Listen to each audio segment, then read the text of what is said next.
Puji Bapa Yahweh, kita masih terus di dalam kitab Samuel ini. Ya, kemarin kita sempat disinggung 1 Samuel 18, ya, sebenarnya masih di sana terus. Di sana kita melihat Saul berusaha untuk, karena dia sudah tahu si Daud ini yang dia yakini akan menggantikan dia, ya.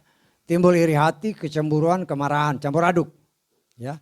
Sehingga dia memang berniat untuk membunuh. Ya. Ini akibatnya karena dia memang sudah menjauh dari Tuhan. Ya, ini satu kesalahan fatal. Ya. Kita bisa berdosa. Bisa jatuh dalam dosa. Ya kan kayak Saul 2 kali dia mau jadi imam, dia memberontak firman. Nah, sayangnya dia tidak ada perkataan dia bertobat, tidak ada. Jadi kita belajar dari sini, ya. Jangan sampai kita tertipu dengan situasi kondisi. Roh Kudus sudah pergi dari saya seperti Saul kan. Roh Bapa yang meninggalkan dia, bukannya dia makin mendekat sama Tuhan, justru dia menjauh. Walaupun roh Bapa Yahweh meninggalkan dia, kan jelas dikatakan kan. Roh Bapa Yahweh meninggalkan dia. Nah, seharusnya dia semakin merendahkan diri untuk kembali. Ya.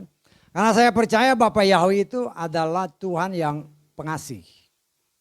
Kalau dia sungguh-sungguh merendahkan diri, pasti Tuhan pasti mengampuni. Ya. Tetapi inilah yang kita lihat, kalau masih ada benih si Kain, nggak bisa. Ya, sekarang tinggal dominan yang mana? Benih si Kain atau benih dari Set? Benih dari Tuhan. Ya, Set kan Habil kan udah nggak ada. Ingat, karena Yesua bukan sembarangan ngomong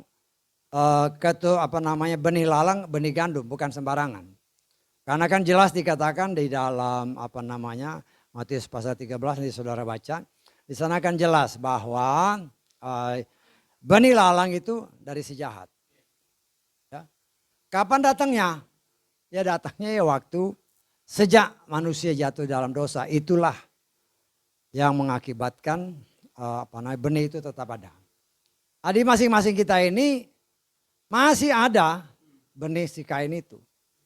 Loh, kenapa begitu? Loh, kita masih kadang-kadang berpikir jahat, melakukan berarti masih ada benih di situ. Benih itu yang harus disingkirkan. Kita tidak akan pernah bisa menyingkirkan tanpa firman dan tanpa Roh Kudus. Ya, ingat, Tuhan itu bukan setia sama kita ya. Tuhan itu setia sama firman-Nya. Ya. Dan Tuhan tidak akan mungkin melanggar firman-Nya. Nah, karena itu kita sekarang sedang diproses. Bukan suatu kebetulan, ini contoh dari firman Tuhan tentang Roh Kudus dari Saul dan Daud. Ingat, dua-dua diurapi. Dua-dua tadinya sama-sama punya Roh Kudus. Tetapi karena ketidaksetiaan. Karena itu Paulus mengatakan jangan mendukakan Roh Kudus. Ya. Sekali kita mendukakan, ya otomatis dia menjauh. Kenapa Roh Kudus meninggalkan dia? Karena Saul berdosa tidak pernah minta ampun. Enggak ada kan dia bilang dia minta ampun. Hanya dia ngomong sama Samuel, ampuni aku. Dia tidak pernah datang ke bait, kan masih ada tabut di sana.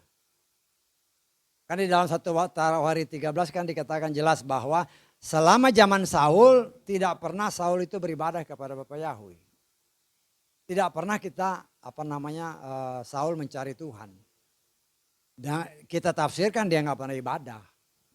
Dia nggak pernah ibadah, ya akhirnya kita bisa menafsirkan orang yang menjauh dari Tuhan kan ada 2 titik. Yang baik, yang jahat. Kita menjauh dari yang baik, otomatis sadar atau tidak sadar kita mendekat kepada si jahat. Setan itu hanya punya 3 tugas, mencuri, membunuh, akhirnya membinasakan. Hanya 3 itu. Yohanes 10 ayat 10b. Ya. Karena itu ya kita dilatih di sini, walaupun kita sama-sama ingat ya. Saul itu diurapi, Daud diurapi. Kita pun oleh kasih karunia Tuhan, sebagaimana Efesus 1 ayat 13, kita pun sudah menerima Roh Kudus. Tetapi bagaimana respon kita terhadap Roh Kudus? Apakah kita menghormati Roh Kudus? Artinya melibatkan dia senantiasa dalam hidup kita. Kalau kita tidak pernah melibatkan dia dalam hidup kita binasa. Jangan seperti contoh para murid kan.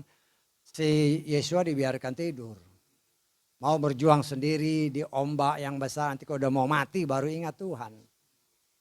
Nah, kita disadarkan oleh Tuhan. Di dalam menjalani hidup ini kan tadi firman Tuhan katakan ini seperti perlombaan. Kita butuh Tuhan. Tanpa Tuhan kita binasa. Segala sesuatu kan telanjang di hadapan Tuhan. Tidak ada yang tersembunyi.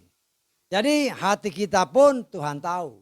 Ya, kalau kita lihat di dalam apa ini, kitab firman di dalam Ibrani ya. Ibrani pasal ke berapa ini? Pasal ke-4 ayat 13 ya. Kita baca dulu ayat 12 lah tentang firman ya. 12 dan 13. Tidak, Ibrani pasal 4 ayat 12-13. Firman Elohim hidup, berkuasa, lebih tajam daripada pedang bermata dua manapun. Sanggup, ini yang pernah saya katakan kemarin, sanggup membelah hingga terpisahnya jiwa dan roh. Ya. Tapi kemudian sendi dan sumsum. Berbicara sendi dan sumsum itu berbicara tubuh. Ya. Jadi memisahkan jiwa, roh dan tubuh. Bahkan sanggup membedakan pikiran dan niat hati yang jahat. Ayat 13. Tidak ada makhluk yang tersembunyi di hadapannya. Sebaliknya apa? Segala sesuatu telanjang. Terbuka di mata dia kepadanya. Ya. Karena itu kita nggak bisa sembunyi. Ya. Nggak bisa sembunyi. Nah, Tuhan mau kita mengobarkan ya, hubungan kita dengan Bapa Yahweh melalui Roh Kudus. Saya ingatkan berkali-kali, saya ingat kita tanpa Roh Kudus. Tidak mungkin pertama kita mengerti firman Tuhan. Tidak mungkin kita bisa melakukan firman. Dengan benar. Ya, dengan benar ya. Kalau melakukan saya bisa aja tapi belum tentu benar. Nah, tapi benar ini yang dicari kan. Nah, kita sedang diproses oleh Tuhan. Karena itu dibikin perbandingan sekarang melalui pengajaran ini. Kita ini seperti Saul atau seperti Daud. Kan yang tahu cuma kita dan Tuhan. Karena bagi Tuhan semua telanjang. Kita nggak bisa sembunyi. Ya.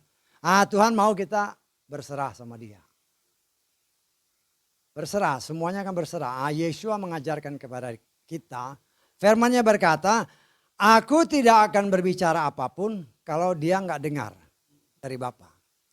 Aku tidak melakukan apapun kalau dia tidak melihat apa yang Bapa lakukan. Nah, ini yang kita kejar ini. Artinya kita harus melatih diri kita semakin dekat dengan Tuhan. Sehingga telinga kita semakin peka. Apa yang kita dengar itu yang kita omongkan. Apa yang kita lihat itu yang kita kerjakan. Nah, ini yang sedang diproses sama Tuhan. Tapi ya kembali itu kan terserah masing-masing. Ya, saya sebagai pelayan Tuhan, kewajiban saya untuk menyatakan apa yang diajarkan Tuhan.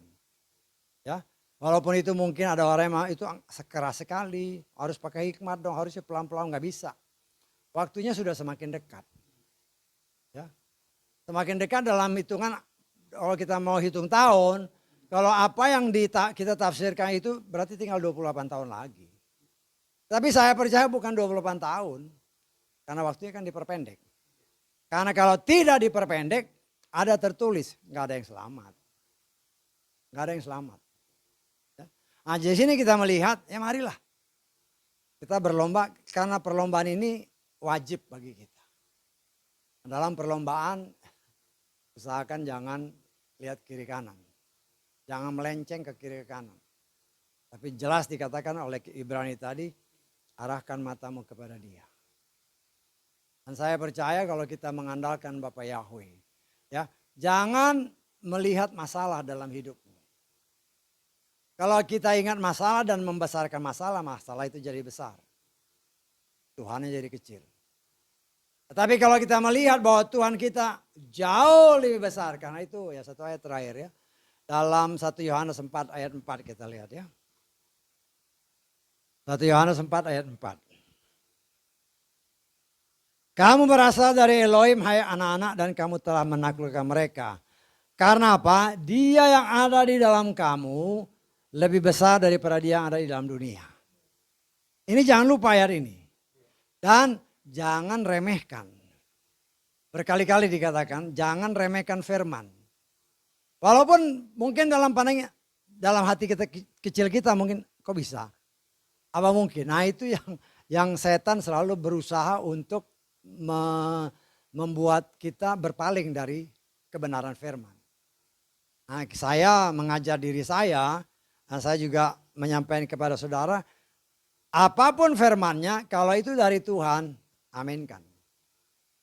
Ketika kita ragu-ragu, habis. Nah, sama seperti yang sudah berkali-kali kita diajarkan kan, ketika Abraham ragu-ragu, bagaimana Tuhan? Maka langsung keturunannya dihukum. Ya bukan Abrahamnya dihukum, tapi keturunannya. Nah kita belajar dari sini. Ya, ketika kita percaya tanpa memperdulikan bagaimana caranya itu kan Tuhan, bukan kita. Ya, tapi kita percaya Tuhan, kalau ini kehendakmu jadilah. Kan Yesua senantiasa berkata, Tuhan apabila mungkin cawan ini lalu daripadaku. Tetapi bila tidak, jadilah kehendakmu. Nah kita belajar ini, jadilah kehendak. Jadilah kehendak. Ingat, kehendak Tuhan itu pasti baik bagi kita. Pasti baik. Ya. Walaupun awalnya mungkin ya kadang-kadang ragu-ragu kan, takut. Tapi jalannya terus. Ya. Dengan iman kita akan sampaikan segala sesuatu berdasarkan firman tadi. Harus ada tujuannya. Tujuan kita ibadah supaya apa? Kita kan masuk surga. Nah, untuk masuk surga dari ayat-ayat yang tadi kita dengar, satu-satunya jalan hanya ikuti contoh teladan Yesua. Karena itu dia bilang, akulah jalan, kebenaran dan hidup. Ya, kalau saudara naik kereta api, pernah lihat kereta kan? Pasti pernah lah, ya. Kepalanya. Gerbongnya itu harus ikut di relnya. Kalau enggak, mati. Ya kan? Celaka kan? Nah kita belajar seperti itu. Yesua sebagai kepala lokomotifnya kita ikuti aja jalannya. Kita hanya ngikuti, kan bukan gerbong yang mengendalikan. Tapi lokomotif yang di depan. Nah kita ikuti aja jalannya. Dengan kita percaya kita ikuti jalannya ya pasti sampai tujuan. Ya. Oke, cepat. Saya berpikir waktunya cepat sekali sekarang ya. Cepat, ini sudah mau tahun 2021 loh. Betapa cepat waktunya. Karena segala sesuatu dipercepat. Firman pun dipercepat. Karena itu ya kadang-kadang ada orang yang kok terlalu keras firmannya. Harus pakai hikmat loh. Enggak ada lagi begitu-gitu. Terima puji Tuhan, enggak terima ya terserah. Karena saya enggak mau Yehezkiel pasal 3 tadi. Kan Yesaya 3 tadi jelas kan. Kalau tidak kasih tahu orang itu mati, kau tanggung. Saya nggak mau. Kita bukan juru selamat, tapi kita sebagai alat juru selamat menyampaikan sesuai tertulis, ya jangan sesuai dengan apa yang tersirat. Ada tertulis begini ya sampaikan. Terima oke, nggak terima itu urusanmu dengan Tuhan. Tetapi kalau kita tidak pernah berani menyampaikan ya urus bahaya. Karena itu senantiasa saya berdoa ya. Ingat ya. Satu hal yang harus kita ingat. Tentang Nuh. Ya. Ingat, firman Tuhan hanya menyatakan Nuh itu orang benar. Tetapi tidak ada ayatnya yang menyatakan bahwa istrinya benar. Anak-anaknya benar, mantunya benar. Enggak ada. Tetapi karena Nuh benar, semua diselamatkan. Kita kan punya saudara. Mungkin punya orang tua, mungkin punya kakak, adik, anak. Itu kan masih ada hubungan darah dengan kita. Katakan kebenaran. Ataupun engkau hidup di dalam, kita kan dibenarkan kata Roma pasal 5 tadi. Karena iman kepada Yesua kita dibenarkan. Nuh dibenarkan, seisi rumah tangga selamat. Kita dibenarkan oleh karena iman kepada Yesua Masiah. Kita doakan semua keluarga besar yang masih ada hubungan darah khususnya. Ya, orang lain juga kau doakan, tapi khususnya masih hubungan darah, berdasarkan ada tertulis, Nuh orang benar sekeluarga diselamatkan. Juga ketika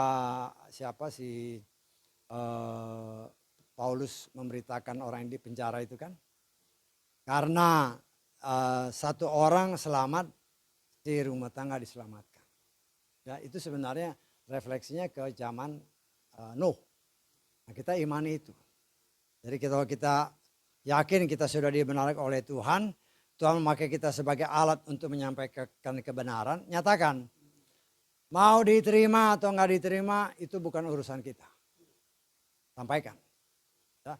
Kalau diterima, puji Bapa Yahweh. Kalau enggak diterima, ingat. Yitzhak, Ribka orang pilihan. Tapi dua anaknya. Jelas dikatakan, aku mengasihi Yakub tetapi membenci Esau. Artinya masih ada benih si jahat di sana yang nggak mau dibersihkan oleh firman Tuhan. Nah, kita nggak menghakimi ya, tapi kita juga bisa mengerti kalau dia nggak bisa terima ya kita doakan aja. Jangan langsung menghakimi, nanti kau mati masuk neraka. Jangan, ya doain aja karena pada waktunya nanti kan, nah, Tuhan yang tentu sorga dan neraka itu bukan kita yang nentuin, Tuhan yang nentuin. Ya kita berdoa aja, ya. Karena jangan sampai kan ayat-ayat terakhir dalam 1 Korintus 9 tadi, jangan sampai kita beritakan firman, akhirnya kita sendiri tolak. Kenapa? Karena kita tidak berani menyatakan kebenaran. Haleluya.